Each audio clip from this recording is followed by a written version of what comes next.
আজ আবারও এক ধাক্কায় কমে গেল সোনা এবং রূপার দাম। সোনা কিনতে যাওয়ার আগে এই খবরটা না শুনলে কিন্তু আপনি পরে আফসোস করতে পারেন। আজ বাজারে এমন দাম দেখা যাচ্ছে যা ক্রেতাকে অবাক করে দিয়েছে। কেউ দৌড়ে দোকানে যাচ্ছে, কেউ ভাবছে এখন কিনবো না পরে কিনবো।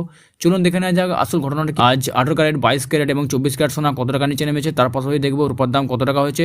সমস্ত খবরটাই আপনারা জানাবো এই ভিডিওটির মাধ্যমে। ভিডিওটা তাই শুরু থেকে শেষ পর্যন্ত দেখবেন আর চ্যানেলে নতুন হলে চ্যানেলকে সাবস্ক্রাইব করে রাখবেন। সোনার দাম কমার পেছনে বড় কারণ থাকে আন্তর্জাতিক বাজার, ডলারের ওঠানামা এবং আমদানি খরচ, ট্যাক্স সব মিলিয়ে রেট বদলে যায়। দোকানদার নিজে থেকে বানিয়ে বলে না, প্রতিদিন নতুন হিসাব আসে। তো প্রথমে আলোচনা করবো রূপার দাম নিয়ে। রূপার দাম আজ কত টাকা নিচে নেমেছে। আজ 1 গ্রাম রূপার দাম হচ্ছে 274 টাকা 90 পয়সা, 10 গ্রাম রূপার দাম হচ্ছে 2749 টাকা এবং 100 গ্রাম রূপার দাম হচ্ছে 27,490 টাকা এবং 1 কেজি রূপার দাম হচ্ছে 2,74,900 টাকা। রূপার দাম আগের দিনের তুলনায় অনেকটাই নিচে নেমেছে। এরপর দেখবো 18 ক্যারেট গহনা সোনা, যেটার মধ্যে ডিজাইন বেশি হয়, দাম একটু কম হয়। আজ 1 গ্রাম 18 ক্যারেট গহনা সোনার দাম রয়েছে 11,830 টাকা। 10 গ্রাম 18 ক্যারেট গহনা সোনার দাম রয়েছে 1,18,300 টাকা এবং 100 গ্রাম 18 ক্যারেট গহনা সোনার দাম রয়েছে 11,83,000 টাকা, যা আগামী দিনের তুলনায় কিন্তু অনেক টাকা নিচে নেমেছে। এরপর দেখবো 22 ক্যারেট সোনা কত দাম রয়েছে।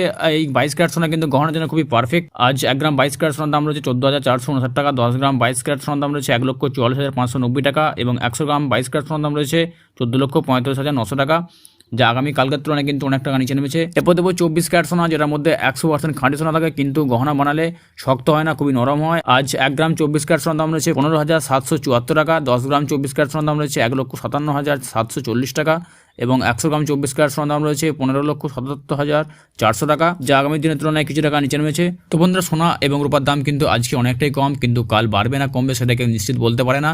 তাই আপডেট পেতে আমাদের চ্যানেলটিকে সাবস্ক্রাইব করে আগামীকাল আবার নতুন খবর নিয়ে হাজির হব। ততক্ষণে আপনারা সুস্থ থাকবেন, ভালো থাকবেন। ধন্যবাদ।